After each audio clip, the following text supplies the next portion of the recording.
আমার chocolate সিস্টের medicine চলছে, ডাক্তারবাবু বলেছেন এই সময় আমার পিরিয়ড হবে না, অর্থাৎ 3 মাস আমি যতদিন এই ওষুধটা খাবো ততদিন আমার কোনো রকম মেনস্ট্রুয়াল ব্লিডিং আসবে না।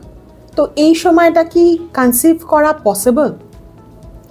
এরকম প্রশ্ন অনেকেই করেন। বা যখন ধরুন আমরা কাউকে মেডিসিন লিখি, বলি 3 মাস আপনার পিরিয়ড হবে না, তখন তারা বলেন আচ্ছা পিরিয়ড তো হবে না, তাহলে ব্যথাও হবে না, তাহলে এই সময়টায় কি আমরা প্ল্যান করতে পারি? সত্যি কি করা যায়? আসুন সেটা নিয়ে কথা বলি।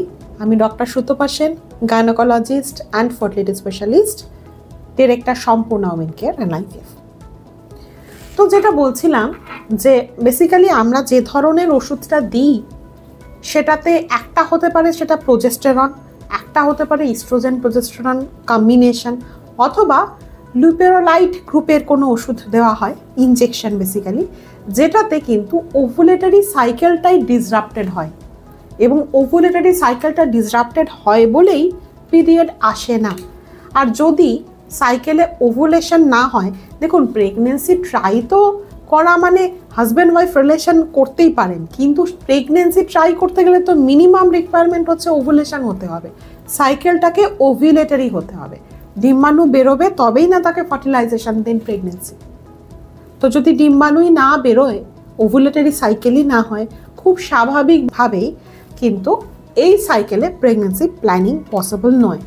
তাহলে যারা প্রেগনেন্সি প্ল্যান করছেন বা করতে চাইছেন তাদেরকে আমরা কি এটা দেব না?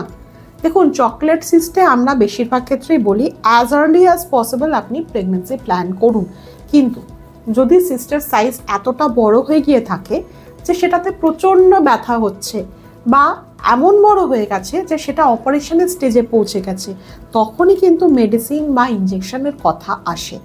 বা ধরুন আপনি কোনো প্রসিডিওরে যাবেন, ধরুন আইভিএফ প্ল্যান করছেন, তো আইভিএফ এর ক্ষেত্রে অনেক সময় সিস্ট সাইজ যদি খুব বড় হয় তাহলে কিন্তু করা পসিবল হয় না, তখনই এই ওষুধগুলো দেওয়া হয় যে ওষুধ বা ইনজেকশনের মাধ্যমে ব্লিডিংটাও বন্ধ থাকে, ওভুলেটরি সাইকেলও হয় না। এবং ব্লিডিং যেহেতু না হয়, এই চকলেট সিস্টে তো অ্যাকচুয়ালি ব্লিডিং হয়ে তারপরে ওই জিনিসটা ফোলে, তো সেটাও হয় না।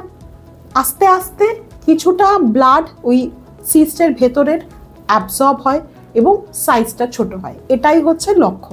এবং এই কারণেই ওষুধটা দেওয়া হয়, বেসিক্যালি দেওয়া হয় আপনার প্রেগনেন্সি প্ল্যানিংয়ের হেল্পের জন্যে। কিন্তু এই 3 মাসে বা 6 মাস, যদি মানে ব্যাপারটা যদি 6 মাস চলে তাহলে সেই 6 মাসে প্রেগনেন্সি প্ল্যানিং করে লাভ নেই, কারণ সাইকেলটা ওভুলেটরি হবে না। আশা করি বোঝাতে পারলাম। আরও কোনো প্রশ্ন থাকলে অবশ্যই জানাবেন। ভালো থাকবেন।